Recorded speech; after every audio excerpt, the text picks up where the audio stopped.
Welcome, everyone, to Music Junkies, a podcast about people sharing extraordinary stories about how music has impacted their lives.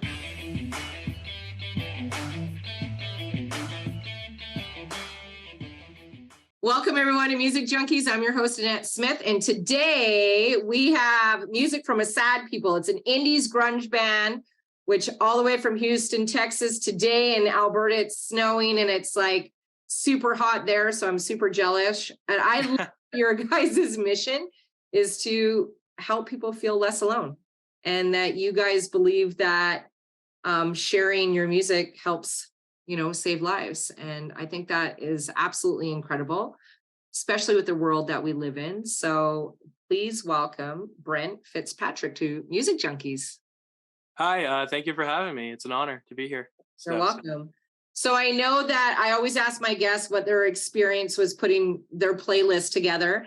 And I know obviously they're all your songs on the playlist, but even you putting your playlist together and picking your own songs, were there some that you left out because you didn't really want to talk about, or maybe didn't have a story? Or did you even think that way? You're like, every single one of my songs have a story. Every song has a story. When I go into the writing process, I do my best to write in a past tense form of thinking, meaning like everyone has wrote a breakup song like in the midst of their breakup or in the midst of being crying and something like that. Like all my songs kind of come after the fact, looking back at a more mature perspective and trying to, I guess, evolve as a person. So like me, when I write, it's more or less me taking the steps of making myself feel better. And, that's kind of like my therapy. And I don't write in a particular, like, I miss them, I want them back. I write in the sense of, okay, this is what I need to do to better myself, to move on and to be the best version of myself. Yeah, I agree. I think that's great. And I went and I've never heard your music before. And one of my favorite parts of doing this show is doing that. Is being able to like immerse myself in that person's playlist and kind of get to know and get inside their head a little bit. And I love doing that. So I think your music's incredible. And I enjoyed watching your new music video the other day. That was like, awesome. Because then it got me to step into you a little bit more and understand a little bit more of what's kind of going on in your world and your music and your band. And I just thought that was really, really cool. So I appreciate you for sending that to me. So we are going to start with your first song. So I'm just going to get it ready here. All right, you ready? Yeah.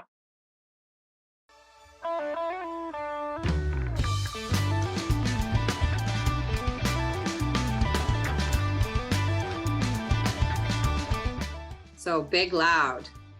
So what is your story behind that song?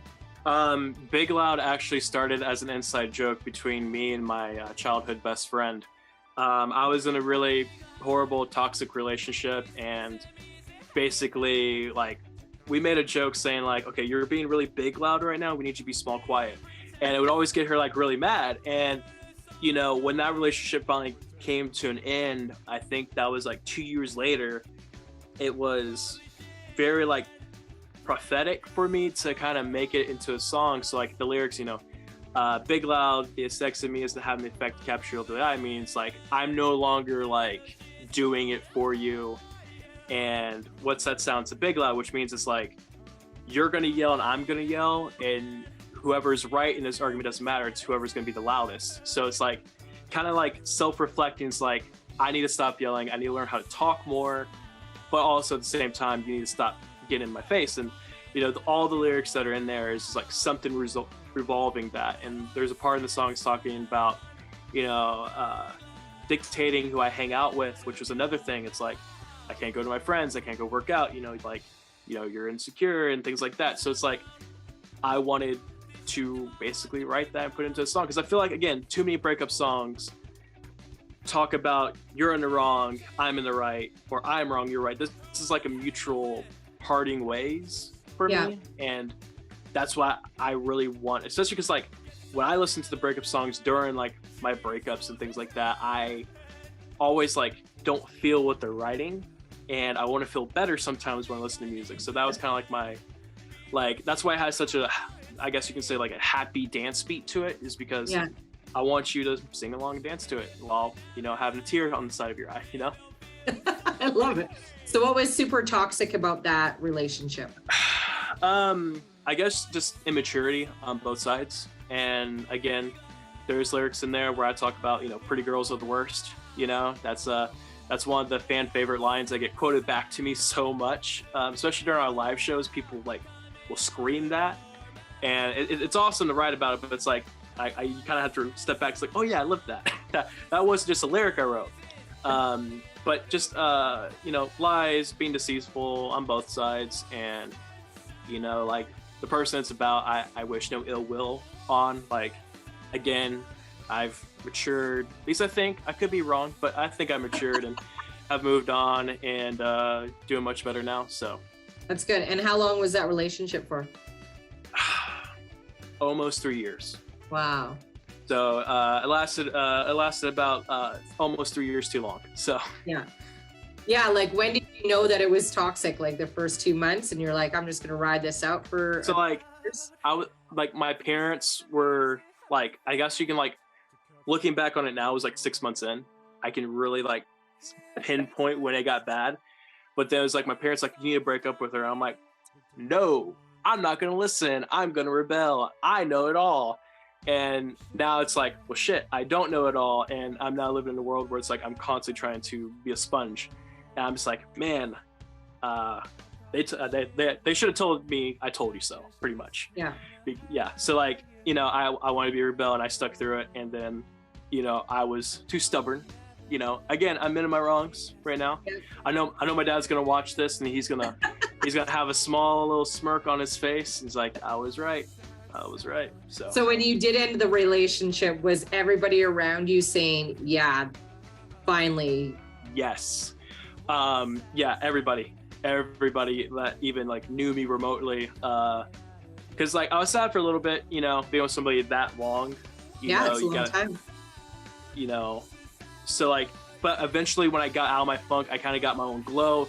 But the thing is, I was always really passionate about music. So as soon as like I lost that person, I was finally had all my eggs in a row to finally start working on putting my music out there and actually being what I want to be, which is on stage, helping people and, you know, doing something with myself instead of just going to work, coming home and repeating every day. Yeah. Did you have any rebound with her? With that person, no. We have not spoken in 2 years now, so which is again works in my favor. But you know, basically, you know, they live in Houston, I live in Houston, so I think she's heard the songs a couple times. So I love it. All right, next song. You ready? Yeah.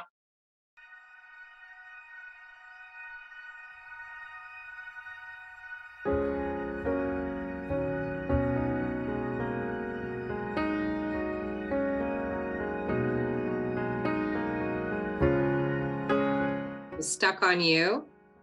Yeah, Stuck on You. It's that is kind of like, I guess, post breakup depression, you can call it. Okay. And it's basically, it's not being stuck on said person, right? When you are with somebody and you kind of fall in love with the idea of somebody more or less than the person in some cases, and that was definitely the case. And I was stuck on the person who they were supposed to be instead of the person they were and became. And this song is more or less talking about, like, you know, I'm talking to myself in this. I'm not really talking to her or, you know, calling or texting. This is like things you kind of think about. And it's like, one of the lyrics is like, have you moved on? Is it there to protect you? Are you doing well? And it's just kind of like asking the questions that are like super toxic to ask to yourself, that make your mind race, your heart pump fast, and all the wrong reasons. So that was just more or less like a confession of, yeah, I'm stuck on you, but just like any other obstacle, you'll eventually get unstuck. So yeah. So is this the same girl? Same girl. This whole album, pretty much. Well, you almost the whole album. almost the whole album. I Right? love it. What was your first concert you ever been to? My first concert, I think, okay, I'm gonna say 3, Okay. all back to back, because they were like all in the same time period. I was super young. Ted Nugent, Kiss, and Van Halen.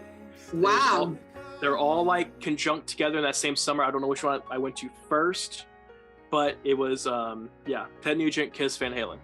That's a pretty good first concerts to see. Yeah. I got to see some absolute legends. David Lee Roth, even though he forgets lyrics like all the time, still put on a great show. I got to see Eddie Van Halen.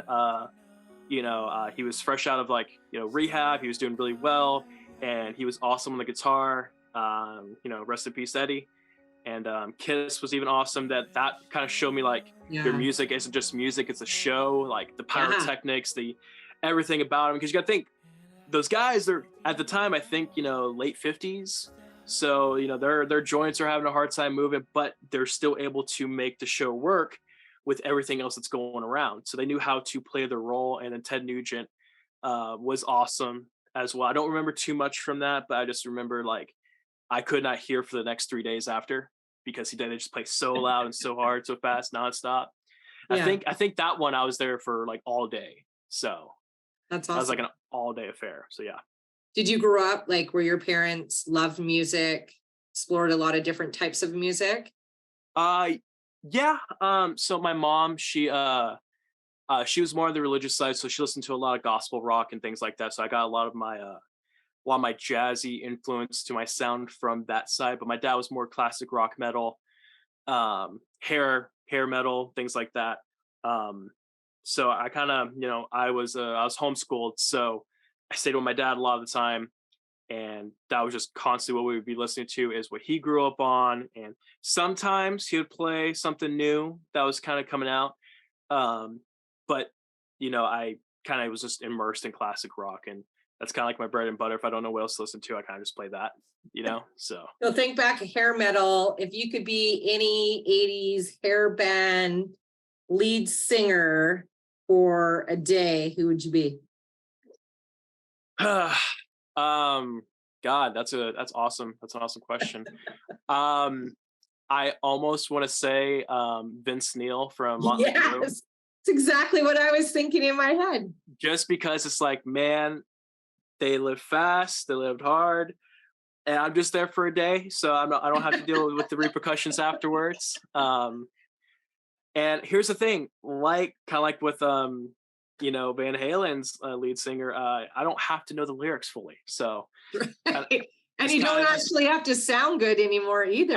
Exactly, just to shout, scream, howl. Which I mean, that I feel like the internet's giving him too much of a hard time. That guy has lived a very hard life, but that was kind of the thing when they were forming the band. They didn't need somebody that sounded good. They needed someone that looked the part more. So it's you can't really give him crap about it now. That was known years ago in the studio when they're doing thousands of takes just because he can't sing. So I can't really give the guy too much. I love it. Motley Crue's my band. I just went and seen them. They were just in Edmonton a couple weeks ago. So we just really, yeah. So it was awesome. Again, yeah, they were awesome. It was Poison, Motley Crue, Def Leppard, and Joan Jett, and it was awesome. We had a that's an all-star lineup right there. Yeah, it was incredible, and they were out of control, and it I don't know, they're one of my favorite bands, so I don't care. It's all good. But he did look like he ate himself, and he potentially forgot about 86% of the words. So yeah. What it is. All right, next song.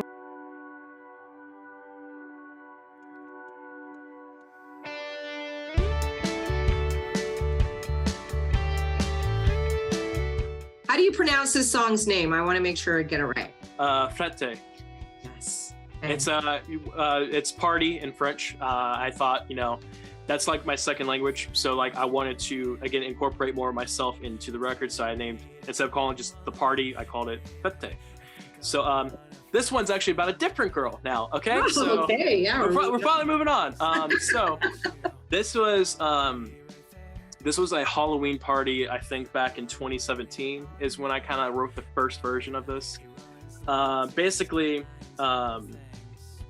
it was, you know, about a party, and this girl was trying to get me to go. I didn't have a car.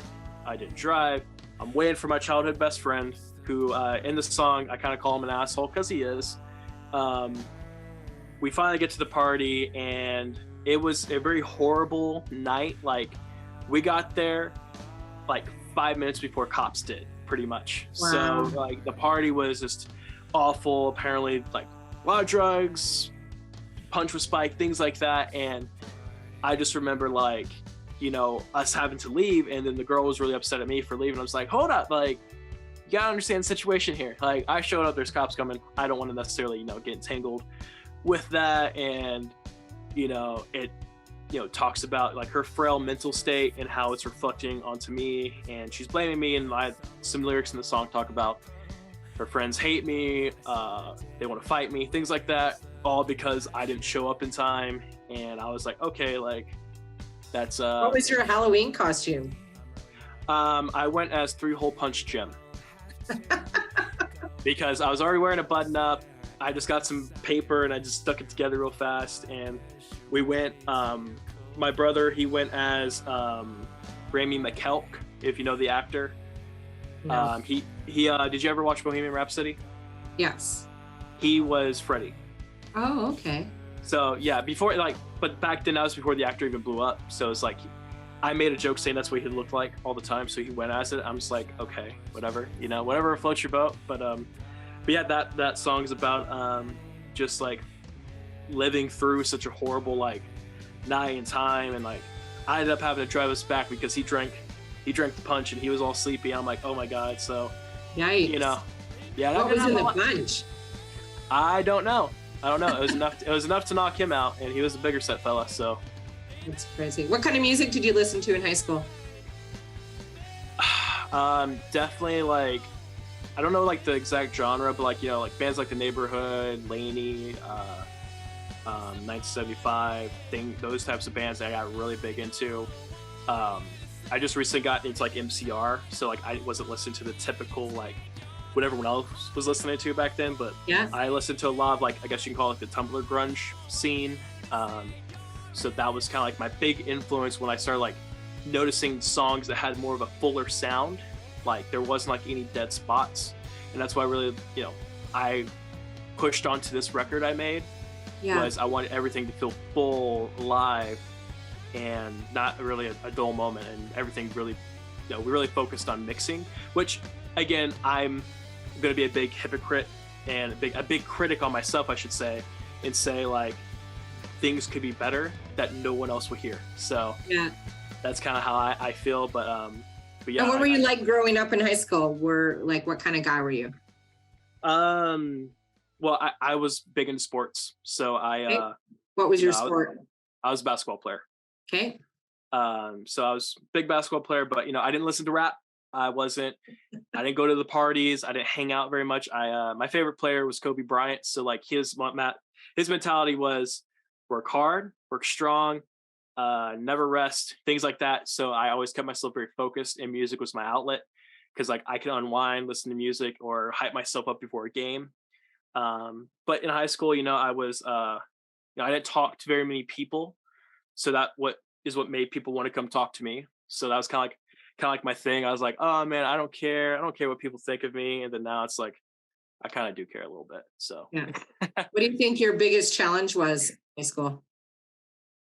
I guess being liked. A lot of people had issues with me. Just if it was basketball, is because, you know, I worked very hard, and I wasn't humble, I should say. When I was doing good, I wasn't humble. And you know, I really look back at that time, and of course all the people that was in that class with me, they're off doing their own separate things. They're not even pursuing anything else. They're more or less, you know, they're working now, and they probably have families by now. So like, I really don't look back with any regret or anything I would change. But you know, my biggest issue was probably just being liked in high school. Yeah. What do you think the biggest issue in high school is now? If now, I pretty much say like, God, I don't even know what would be my biggest Would you issue. think it would be the same issue, being liked? No, I think I'm more sarcastic now. Like I don't really focus on having too many friends anymore. I keep to myself, but more so now, especially since like I put my album out, I do shows, podcast magazines. I try to keep very small, not due to me not liking people or enjoying people's company, but more or less like I'm seen in a different light and image now, and Yeah. somebody else could do something with me around, and that can reflect badly on me. And again, what I want music for sad people to be, I can't really have anything happen to it for it to help people. Yeah, So for sure. No, that's a great way to put it, for sure. All right, next song.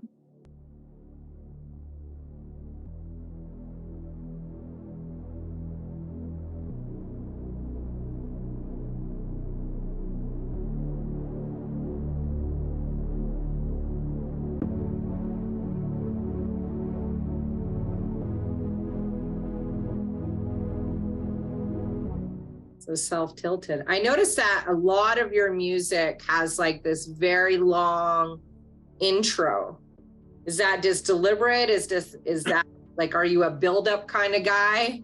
I wouldn't say it was intentional. So like with self-titled, it is the first song on the record. So that is more or less an introduction. This is music for sad people checking in. It's like the update, right? This is what this album is about. So it kind of, there's some snippets of lyrics that are here and there, and there's probably 1,000 different versions of that song that has been made for us. But that was the one, like we took 4 or 5 different ones that we liked, we meshed them together, and that's actually, self-titled. That was the one that we made the music video for, that just came out. It was again, like that's we walk on. It's music for sad people checking in, and it's more or less me demanding your attention for this time period, and that's kind of what it is. It wasn't meant to be like something too meaningful, but this is the intro to our very first album, and I demand your attention. And when we walk on stage, we when that drum solo hits, we the whole crowd erupts. I feel like a WWE wrestler walking into the arena. So I love it. But yeah. Let's talk about your band. How did it get started? Where did the name come from? So I was originally in a group called YFFB, which stood for Your Favorite Fucking Band, and it was very like on the nose and very much like I want to be a rock star. I want to be a rock star, and it's like I still do. Don't get me wrong, I still do. Yeah. But music for sad people, the name kind of came from like my lyrics were always very sad. And it's like, no, this isn't sad to me. This is therapeutic. I'm not sad. I wrote it. I got it out. And before then I had different struggles, and so when I finally like were trying to mingle with people, everyone said like, oh, I make music for people who cry after sex. And I'm like, bingo, music for sad people. And it's like, and everyone thinks like, oh, it's gonna be super depressing. It's like, not if you look at it that way. It's meant for you not to be sad. It's meant for sad people, and again, it's like our genre, like, because we're working on a new EP right now, and we're melding music for sad people still. Like we're not going to ever be just stuck on one sound, but it's always going to have the principle of it's meant for sad people. If you listen to our song, if your head's down, if you're a little sad, or if you're a lot sad, my goal is after my song or after our show or after our videos, you leave with your head just a little bit higher. And if I've done that, then I've done my job. And that's kind of the premise, is like, I'm writing about things I went through to have other people kind of connect with it. Like there's a lot of songs that people relate to who, got saved by a certain lyric with it not having that intention. And I don't have a God complex. I'm not purposely trying to like save everyone that comes across, but it's like, I'm writing about things that I went through, and the songs helped me. And if you like them and you enjoy them, then that means the world. And people have gotten some lyrics tattooed on them. People come to the shows, and like anytime we play a new demo live, if we play it for a second time, people know the lyrics already. So it's already starting to have like that impact that I want it to have. And the goal is just to just to continuing to write music that I love and enjoy, and hope other people like it. I like it. And that's the best reason why you should be writing music. So let's just go back for crying after sex. Like, how many times have you cried after sex? Oh, 1,000 times. I'm just joking. No, it was just like, you know, like we get a lot of hate just for like our sound and our What aesthetic. are Like they hating you for? Like, what are they? I, hey, you know, if I'm not getting some type of hate, then I'm not being successful, right? Yeah, You know, that's that's crazy. kind of what I look at it. But you know, we get considered emo, which I don't consider us emo. We Mhm. don't really Is it present because you wear that. black? I guess so. I guess so. I always try to tell people black's a sibling color. Yeah. That's why I like to wear it. You know. So you started this band, and obviously then you went and found a drummer, and like, did you guys all know each other prior, or did you Um. band together? So, well, again, it kind of rolls back to like I am the band. So it's like I wrote everything, and obviously I'm not a drummer. I'm not a good guitarist. I'm not a great bassist. Um. So I wrote very rough demos, and I collaborated with other artists, and I had session musicians kind of work with me on the project. And you know, the goal is like I am music for sad people, and the goal was like if we mesh really well together, we'll start working together more. So me and my drummer, his name's Todd. Him and I have been working together a lot, especially after like our little tour we did. We really meshed well together. So we're working on a new EP now, and we're able to collaborate and work on things a little bit more detailed. So even like our demos now sound 1,000 times further along than what the record itself is. So that's very Yeah. exciting for the future of music for sad people. Um, but you know, like we've gone through a couple different bassists. I've worked with a couple different guitarists. You know, I've worked with a piano player. You know, that's what's great about music for sad people is I want the sound to evolve. I never want to sound the same or copy something. I don't want a Big Loud 2, even though that's my most streamed song. I don't want to repeat that song. Yeah. So, you know, that's kind of like what's really awesome is I'm able to have other musicians work on this and help evolve and push this something much further than a lot of bands can do. Because I feel like a lot of bands start to sound the same after a couple different records. It's like you tried something different, it didn't work, and they go back to what they were good at. And it's like Yeah. I don't want to have that. Um, so having other musicians and not being like a set band, like me and my drummer, we get along greatly, like awesome. But you know, there ever comes a day where he feels like he can't handle the pressures of being on stage or, you know, being in the spotlight, then there's no repercussions on taking a back seat and, you know, maybe taking a week or two. But, you Yeah. know, so, you know, that's what's really great about this project for me is, you know, because we have a lot of people message us saying, "Hey, do y'all need a guitarist, bassist?" So I'm like, "Yeah, sure. Send me you trying out or something. We'll check Yeah. it out." And you know, that's opened up an infinite realm of possibilities. Because like Yeah. For sure. my drummer's a jazz drummer, so we're able like again, I love jazz, so we plan on venturing over to there. But also like with drumming, the reason why I feel like Big Loud and Fete and a lot of the songs that have groove to them work so well is because he's not playing like a rock drummer or a or an alt pop drummer. He's playing as a jazz drummer. So we have a little bit of that uniqueness in rhythm to really make the song stand out. Yeah. What's been your best audience so far? My best audience? What do you mean by that? Like, just playing, right? You did a little tour. Um, well, what's funny is like a lot of like my close friends I've met because of doing shows. Uh, the last show we did, I don't know the exact date. I think it was like July 17th. Uh, that was a sold out crowd, which was our first sold out show, which was an amazing feeling. And we played like I mentioned earlier, we played a couple demos a few shows ago, and then we played them again, and people knew the words. I'm like, I don't even know the words that good. All right, like so that was really cool. So like that was at the living room sessions here in Houston. It's by University of Houston. So that was probably like one of our best sets like ever. Even as like a group, we killed it. We have some videos of it where the whole crowd is singing Big Loud, and they I ended up becoming friends with the person who took the video for us. And again, like that's kind of it's kind of weird. It's like when you're Yeah. doing shows and you're first starting as a band, and it's like you hear a little bit like 21 Pilots talked about that as like a lot of our close friends are the people who came to those first 1,000 shows, you know. So like I really found like, you know, they love the music, they love the personality, and I love them. And again, you know, they've made me feel like I have a purpose, you know, Yeah. in You music. gonna get any girls flashing you or bras thrown at you yet? No, not yet. I do have my little sister in the crowd, so hopefully not. But I have had the crowd chant "Daddy" at me a couple times, Oh. which was like, I was like, whoa, you know, I'm on stage and I'm like, okay, all right, I like this stitch.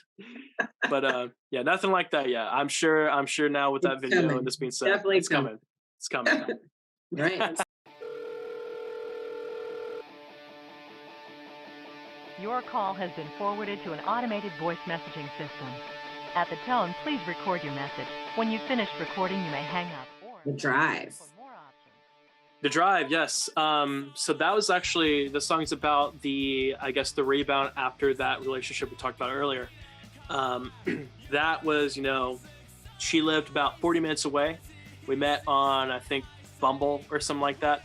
And so that was like, I always had to go for the drive. And, you know, she was like, her family, I'm not gonna put lightly, was filthy rich. Like, they're in a gated community and they have gates to their property. So it was like a double gate. I'm like, and I was driving a beat up 2014 Jetta, which it pulling up in there, like I deserved to get pulled over, and I did, because like it looked like shit. It didn't belong in that neighborhood, but that's what, you know, it's kind of talking about. It's like her family didn't approve of me because, you know, I'm a musician. They want her to date a doctor type thing. So that was just kind of like talking about lust. It's like, I don't plan on being with you forever. You don't plan on being with me forever. So it's like, you know, let's go for the drive, and that's what, you know, the song talks about. It's you know, I think it's just under 3 minutes. So like that's kind of on purpose. Like, I wanted it fast, punk rock song, talking about this, and, you know, just like a candle in the wind, it goes really quick. So, and that's like, I guess you can kind of consider that the first song on the album, considering like you have the intro and then this one, they mesh right along with each other. So yeah. And that was like one of the songs that kind of blew up for us, and that's like, okay, I guess it's time to start making the album. That was like, because we had the single version of Big Loud, which is a totally different version than the album, which, you know, I have my own demons with that one. But when the drive released, it was almost perfect. So we released it and people were like, okay, like, fuck yeah. And people dove into it. Again, like for us, you know, we don't have, I guess, a whole lot of followers, but, you know, when you go from nothing to, you know, 600, 700 followers on everything, you start to like, okay, maybe this is something. So, and then we got geared up to make the album because of the drive. It's awesome. So are you single now? No, I am not. Oh, no. You're in a relationship. So how did you meet? We met because just after I started working on Music for Sad People, I was working a little retail job in the mall. I'm not going to say which one because I would like my songs to be played there one day.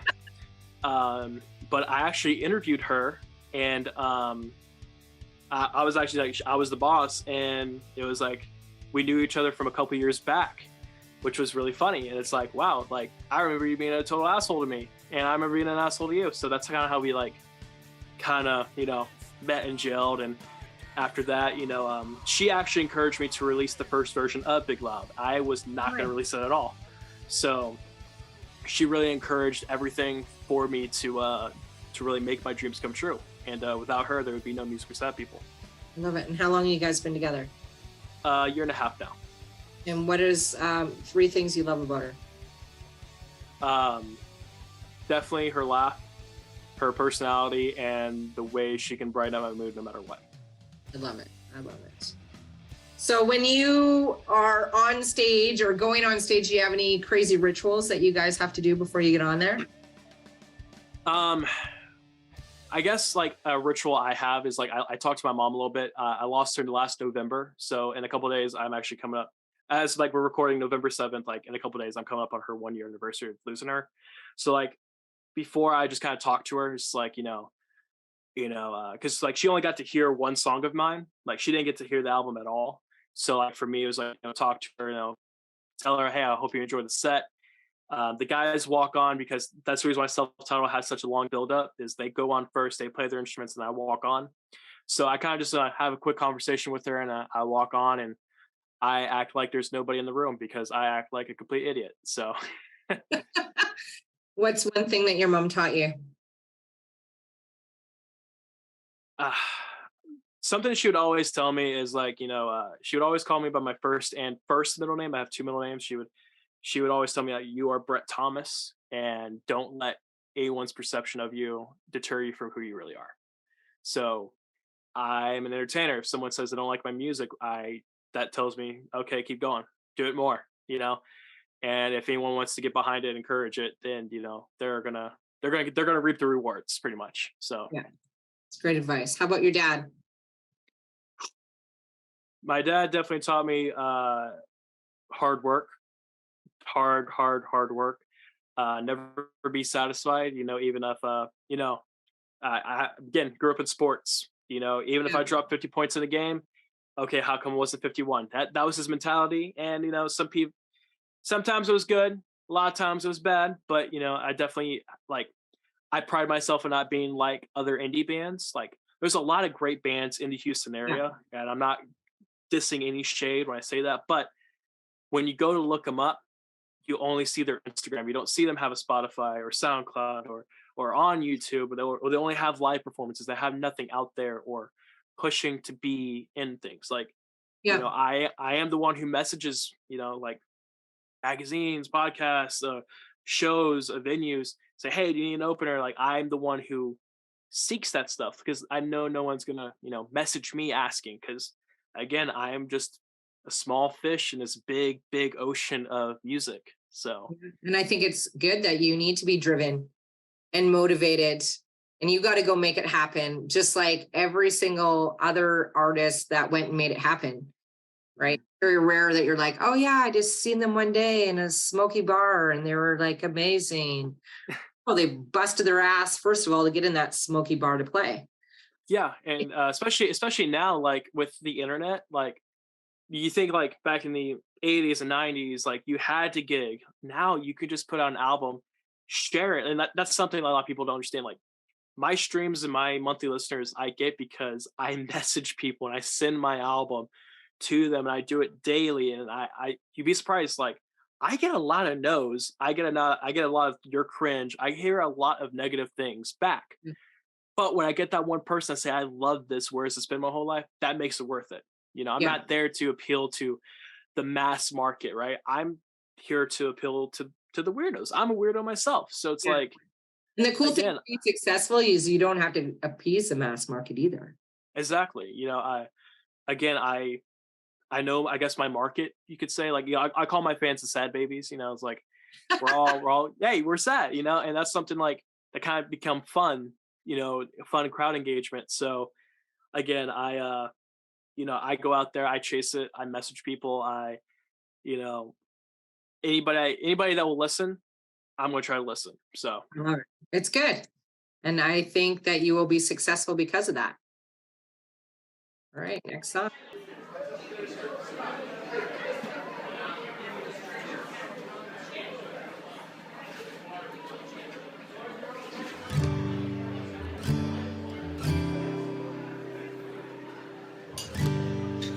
I wish I could go on without you. What a fun song. Yeah, definitely the biggest bop, right? So this song is the reflection of what are the first steps to recover. And it's not saying like, I wish I was with you again. It's not, I wish you were here with me. It's, I wish I can go on without you. I wish I knew what was the first steps to take. And that's what the whole song is about. Like, I see the dress that you left. I'm hooked on the smell. I'm trying to purge everything that you were in my life, and I'm trying to move on and be very healthy about it. And that song was the third single from the album that we released before dropping the whole thing. And that was the one that people like I can see who streams my songs. Anyone who has music out there, you can see when someone's listening to your music right then in live time. Yeah. And I can see what playlist they're in. So there's a lot of like my depressed playlist. There's a lot of crying myself to sleep playlists. I'm like, but that's the thing. It's like I have that effect. I made that playlist that I'm someone's comfort song, and that it was like very like rewarding to me.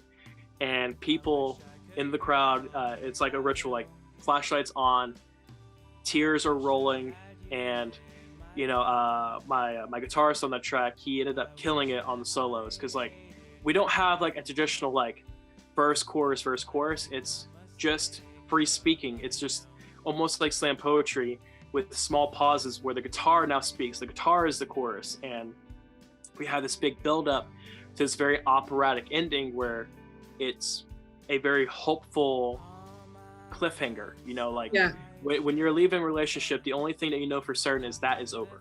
Like that is your past, and now you have your future. Now it's up to you to kind of put yourself back together and go on, you know? So that's where that song sits, and that's why that one's, it's my second favorite off the record, for sure. So what are some things that you did to help you get over breakups? Well, writing, you know, the music side, I guess that's, you know, I guess that's the easy answer, but you know, for me, working out was a big one. Hitting the gym, you know, lifting very heavy weights where I couldn't feel nothing. And then like something that a lot of guys don't do, it's talk openly about it. You know, I was able to talk to my mom and dad. Well, mostly my mom. She understood more. My dad really didn't, but it was, you know, talking to her is like, you know, this is what I feel like I did wrong. Am I a bad person? Am I this, and this? And she reassured me a lot. And then, you know, I kind of got back on the horse. I started, you know, slowly dating again, and work, music, and working out. I kept busy, and I didn't let myself dwell on something. Like, I had, like, anytime I felt down or sad, it's like, well, I wasn't allowed to leave unless it was for work. I'm at the gym. I get to have fun. I didn't have that privilege and opportunity before. So now, the things that I'm able to do now, even now in my headspace, if I get angry, okay, I can go to the gym anytime I want. I don't have to sit here in a house or in a room by myself. I can be out and be to my own thoughts still, but be somewhere other than the place that's making me feel down. Yeah, for sure. So when you were single, were you more like a hunter, or did you have lots of girls around that you were kind of, or did you just go and I guess a little bit of both. There was definitely some girls that I talked to, and they were, you know, I was taken, you know, at the time. So it was like they were like always kind of lingering around. It's like, oh, well, how's you and your girlfriend? When I finally said, oh, we're not together no more, it was like, oh, what are you doing next Friday? I'm like, oh, nothing, you know. And then, you know, it was also like, what's weird is like when you're in a relationship for so long, you kind of forget how to, I don't know, talk, you know. You're like, it's way too awkward at first. And that's something I kind of relearned about myself. It's like, I don't like boring people. Like, I don't want to just be like, hey, how's your day? And good. And hear nothing back. Like nothing, you're not even asking me the same question back. So I'm like, so I quickly like learned like, okay, that's the trick. If they engage back, like that was kind of the thing. And I relearned everything. And, you know, I eventually became like myself again. In a good way. I became a new me, and you know, I learned a lot from that past relationship. I, you know, matured a lot, and again, I'm 22 at the time of this recording, so I still have the rest of my life to constantly mature and constantly learn. And I think with me now knowing that and understanding I don't know everything, I think I'll have a bright future because of that. So that's right, and you're admitting it. So, how many dick pics have you sent out to girls? Oh God! Thank God my mom's no longer here for that. Too many, I would say. I mean, the concept as a guy. Let's talk about the concept. Let's actually like discuss this. Yeah. Okay. So like the thing is like it's more of an art form when a woman does it. A guy, there's only so many poses you can kind of do, and like again. Genitalia looks weird. It's alien, right? It doesn't look appeasing. So, I mean, you know, there's never been like unsolicited. Like there was always like, it was always a back and forth exchange. So like, there was never like, just like being drunk, taking a pic and sending it. Thank God I've never done that. But I mean, again, like, I like the concept of a guy doing it is just like, there's so many variables that have to go into it to want it to be okay, and to like, how do you take a good pic? And that's like something like, because this is like, you know, you don't want to look alien, you can't do it in the mirror, and there's just like, and then like you gotta have good lighting, and then when you're focused on it too much, then it's like, well, god damn it, like now you gotta get ready again. So like there's a whole like wobbly side. It's like, okay, I tried too hard, now I'm flaccid, now I gotta restart, and then now like, and you can see now when someone reads your message. So now I left her on red. She thinks horribly about herself. Now I gotta explain to her this whole situation, and it's just like, god damn it, the mood's been killed. All right. Most girls, when you're talking to them and it comes to that point, are they asking for a dick pic, or are you just like, here's my dick? So okay, the weird thing with me is like, I will normally get pictures back, or like first, like they'll send it at random. And as a guy, that's fucking great, right? Like, you know, it's like winning $1 million. Like you get the same effect every single time. And then they're like, what are you doing right now? And it's like, it's always at the worst time as a guy too. Cause like, you'll be out in public. Like I've gotten them, and I've been in church with my mom before, and I'm like, shit. Like, I'm trying to hide my phone real fast. And it's like, I really can't talk about it. And then it's like, oh, well, send me something later. And it's like, well, fuck. Like now there's prep work involved. And then it's like, again, like with FaceTime now, like when you get called or something, like it's just there. I'm like, well, wasn't expecting this. Like we gotta plan these things out, all right? Like, especially as like, again, like I'm a hairy individual. I like to, you know, upkeep the garden, right? So landscape. You got to. And so it's like, if you take a couple days off and you're not preparing for anything, that's the time. She says right now, and you're like, yes. And so, and it's like, you try to like I've even tried like stockpiling them, right? In like different positions with like folder. Like different times of the day. It's like, okay, this one's at 2:00, and they're like, okay, well, it's 5:00, but it's spring forward now, so the sun's gonna be out a little bit right here. So I got like, you know, there's like a whole catalog. Like you have to be very confident in yourself too. Like you're just sending your dick, and then what if it's not a good size, or it bends to the left, or, you know? I mean, some guys definitely have that worry. Now here's the thing: if anyone who still has them wants to release them, wait 5 years. I'll be much bigger than I am now. Okay, I'll be a much bigger musician, and TMZ will cover it and all that. Right. Just wait. Just hold on to them. Yeah. Yes. Hold on. That's it. Just hold on to them. Don't release them yet. I love it. All right, next song.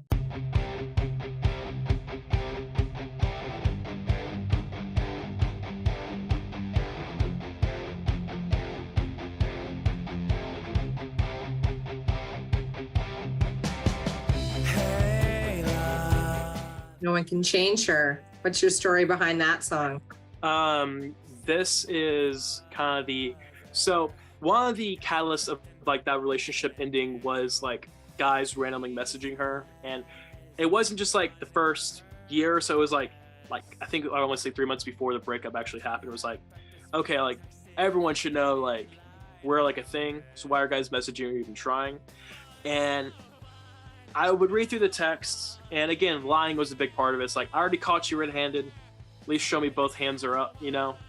So basically, you know, one of the lyrics is, I see you're texting somebody, you know, you said it was on accident, but it's like, how is that on accident? You know, there's a number of variables that go into that, but yeah, it's just simply talking about like, you know, I've tried my best to make this thing work. I've changed, but no one could change you but you. So that was kind of like the emphasis. And like, I know like a lot of the songs on this album is pretty much like, the name of the song is the emphasis of the chorus, right? But that one in particular is like, no one can change it. And like, we made it into like a rock chant, which we had the song that was originally going to be, we're going to use for something else. But like, we ended up like, we had a miscommunication in the studio, and I ended up rolling with it, made something really awesome. And that was something that we reserved for the album's release. And people are really gravitated to that one. And we start our show, like after the walk-on song, we start our shows with No One Can Change Her, because it's such an awesome way to start the show. And again, my guitarist, he killed it on the solo. He absolutely like nailed it. I think that was like one of the few times I was okay with only doing one take, because of just like, I don't think we can top it. And now like people will literally chant that back at me. So that's awesome stuff. Yeah. What has been your favorite song that you've written and the response from a crowd been so far? So we're working on an EP right now called I'm Done with the Ghost That Stopped Me From Being Happy. And there's a song on there called Repeat Yesterday. And that's about, you know, working a regular 9 to 5 and you're more or less a number instead of an employee. You're like, you're a statistic for them. You are simply doing the job over and over and over again. And I was a manager for a grocery store chain here in Texas called HEB, which is like pretty much Texas would not exist without HEB at this point. Like, especially after like COVID and the freeze that happened here a year and a half ago. So, but that song was, everyone that I know is a weirdo. We're all weirdos, right? So they have to even doll up their face even more. Like, they have to put on this fake face a little bit more because, I mean, they can't wear what they want to wear. They can't have their hair color a certain way. And so it, you know, it's a heavy rock headbang song that just like, it's in your face. And so when people start, you know, screaming those lyrics and start moshing to it and people are just letting loose and people are saying, hey, I need that single out now, I'm like, okay. But that's one of the songs that I played one other time before and people already knew the words. And I'm like, I don't know. Like, I don't know how they knew it. Like, I don't know if anyone recorded it, but I'm like, man, I was slurring the lyrics the first time. How do y'all know this? So, but that was definitely that. So far, that's been the one people are most anticipating for, which is probably going to come out like early next year, before that EP's release. But besides that, I would probably say By Your Side, which we're probably coming up on. That one's been my personal favorite and a lot of people's favorite as well. Yeah. What's been your favorite part of just performing, writing, being creative, being an artist so far? The challenge. For me, it's like, I feel like a lot of musicians, they have this thing where it's either one and done or 1,000 different versions. I'm definitely on the side of 1,000 different versions. But it's a challenge because, like, you know, when you listen to your favorite artist, it's so easy to sound like them, and trying to make your own sound and have your own aesthetic. And, you know, because again, we're completely independent. We don't have a label. We don't have anyone looking at us right now. So, you know, we have that free will. And so now it's like, okay, we have free will. We got to keep a box to it, though. We have to figure out, what do we want to do now? It's like, okay, that's a great idea, but let's wait until we can do it better later on. And we have a lot of songs that are in the demo stage right now that involve a lot of orchestra. And it's like, well, it sounds good now, but if we actually get real players and real instruments on there instead of just being synth, then later on it's going to sound 100 times better. So I want to wait and hold on to that. It's like, that's the reason why we're not jumping straight into another album, is because this album was a debut. Like, hey, here we are. We're good. Do you think? Yes. Now it's like, I need smaller, I guess you can call it episodes, to really get more fans interested before we start developing this next record. And because it is going to be more extensive, it is going to be more than just 10 songs.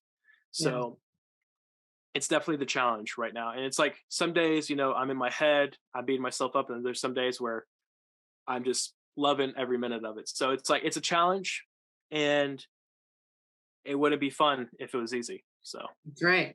Do you have any pet peeves?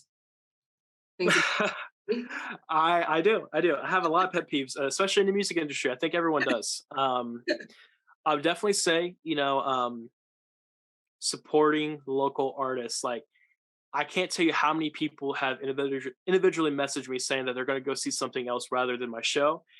And it's like, I would rather not see you in the crowd than you message me saying you'd rather do something else. Like, people, like, I had someone message me saying that they're going to go see like an MGK show. I'm like, he doesn't need you there though. like he has already been paid to do that show. Like, when you have a chance to support a local artist, especially like a local artist that is going the distance, that is working hard.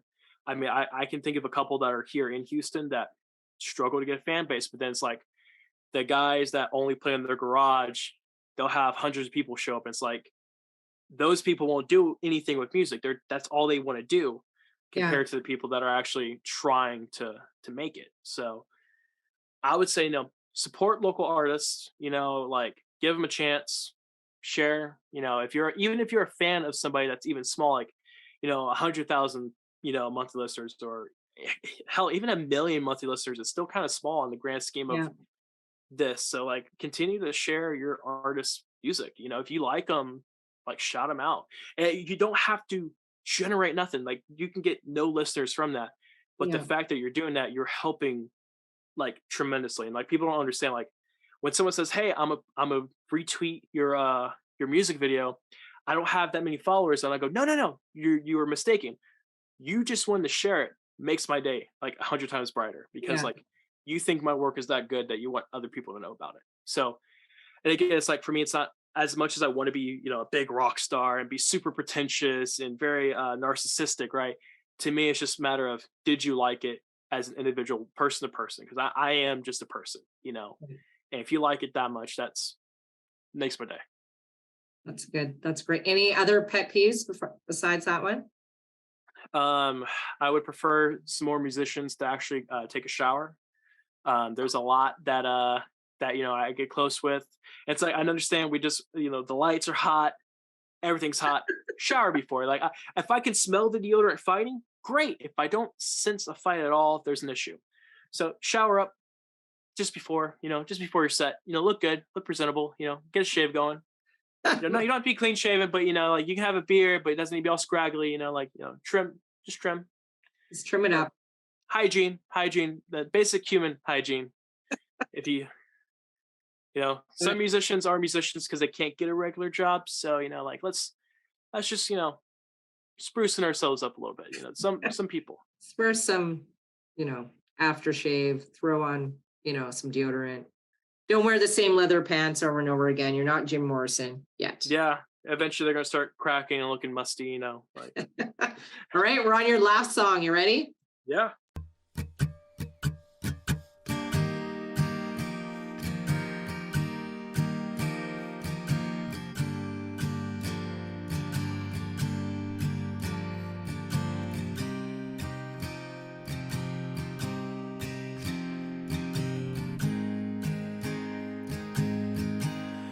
By Your Side. Yeah, so besides the outro thank you track, this is actually like the last song on the album. So By Your Side is a keeping of a promise. When you get with somebody, both sides are always like forever and, just always saying you're going to be there type thing. And that song is talking about that. And it's talking of the breaking of that promise. And, those are probably my favorite lyrics I've ever written and the best I've ever played on guitar. So again, that song talks about, like if you call, I'm going to answer it quick because I always promise I'm going to be by your side. But if it was vice versa, I know you would ignore it and block my number. So it's realizing that, and it's like, my mom used to tell me, it's like, it's not about what they can do for you. Are you able to help somebody? It's not up to them to do any favors for you. It's up to you to be that person for them. And that was kind of something. It's like, even like with friendships that have come and gone and, old relationships and, things like that. It's like, if you need me, give me a call. I'm gonna be there and I'm gonna help you as much as I can. And that song right there is the catalyst. I guess as me as a person is, it doesn't matter how much someone is wronging me. I'm always going to try my best to see the best in them and try to help them. And sometimes it screws me over and sometimes it doesn't. And I don't expect that favor to ever be returned, because if you do expect that, then you're not helping somebody because you want to help them. You're helping them for self-greed. Yeah. It's a great way to put it. I think that's a great way to put it. So yeah, and again, this is talking in a more mature aspect of a relationship and the post-breakup side of things, where it's like, I don't wish any ill will.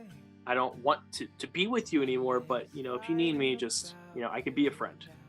And that's what it's talking about. And that's what, again, Music for Sad People is about. It's therapy for me and it's therapy for others. And that's the song we normally try to end our set with before our encore and stuff. But that's the one that really gets the tears going, and again, it's a good feeling when, the saddest song makes them cry. It's like, it's a weird feeling. It's like, oh, they're crying. I'm making them cry. And you're happy about it because you got that emotion, that reaction. But no. I don't want, if they cry, I'll smile on the inside, not outside. I'll cry with them. But so where can we find you? Where can we stalk you and hunt you down and listen to your music and down everything? I am on all streaming platforms, I think, except for like iHeartRadio, because you need to be like signed to a label for that. But Spotify, SoundCloud, Apple Music, YouTube. We just released a music video.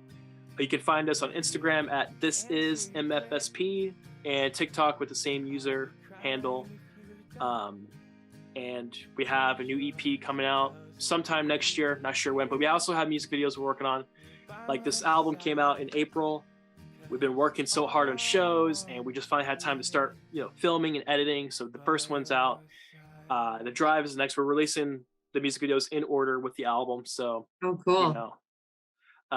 That's, we're one to have fun. And you can find it. We're even on Deezer. That's a new streaming service. We're even on there now. So you can find us everywhere. Also on Twitter now. Brand new. That's actually a new installment. We just got on there, I think 2 weeks ago. So that's awesome. Besides, all the stuff with Elon Musk, we completely oblivious to it. And I'm like, oh man, what a time to be on Twitter, with everyone leaving. Right. So that's awesome. Before I let you go, I always like to end with words of wisdom. So what are some of your words of wisdom that you could leave with us today? I guess the biggest thing I could say is, you're never alone. If you have shitty friends, if your family isn't kind to you, there are people that are out there that will listen. You just got to find them. Even if it's talking to yourself, if, writing in a journal, diary, whatever, reading it back a couple days later, you're never truly alone. And again, this is a big, big open world, but it can feel so cold and small and shuttered in so often. Just, fake a smile until you can't fake it no more. And then, just try to make yourself feel better. Do what's best for you, and don't try to make other people your priority. If you are in a bad state, work on you before, you might hurt somebody else, or they might hurt you worse. So that's pretty much what I have to say. Thank you for your words of wisdom, Brett. I appreciate it. And I loved having you on the show. Super fun. I did not think you were 22 years old. You speak like you're in your, somewhat mature 40-year-old, right? They're all not mature as well. I just appreciate you opening up, sharing, being humble, right? And actually just being grateful for being a musician. And I think that was what was so refreshing to hear. So thank you so much. Yeah, thank you for having me on. I loved it. Thanks for listening today. Hope you enjoyed the show. New episodes out every Monday. Please share with a friend and subscribe because you want to. And like me because you like me. Leave a comment so we can connect. And if you have a great playlist and you want to share, I'd love to have you on the show. Please reach out to me on Instagram at The Music Junkies Podcast.